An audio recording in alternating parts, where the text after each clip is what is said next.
sure naranasan mo din yun mga kakuis o mamulikat lalo na sa gabi o pag naglalaro ka tulad ng basketball o volleyball at I'm sure na hindi ka magkanda o gaga kung paano ito papatahanin dahil sa sakit.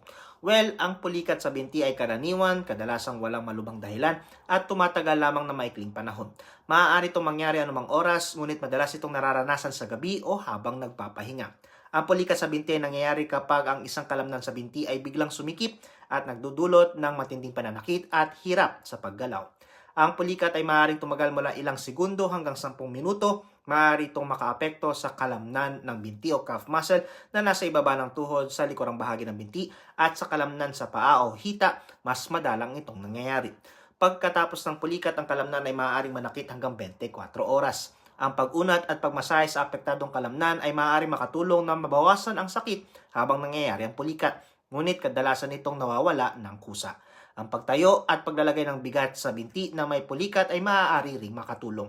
Para sa pananakit ng kalamnan, matapos ang pulikat, maaaring uminom ng paracetamol o ibuprofen.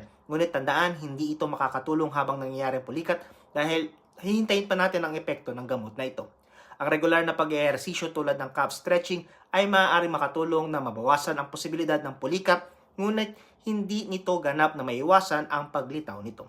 Mga posibleng sanhi ng pulikat sa binti ay ang mga sumusunod: pagtanda, sobrang strain sa mga kalamnan dahil sa ehersisyo, lalo na sa mainit o mahalumigmig na panahon, pagbubuntis karaniwan sa huling yugto nito, ilang gamot tulad ng pambababa ng kolesterol o pampaihi o diuretics para sa mataas na presyon ng dugo, kakulangan sa tubig sa katawan o dehydration, sakit sa atay dulot ng labis na pag-inom ng alak. Tandaan, ang dahilan ng pulikat ay nananatiling unknown.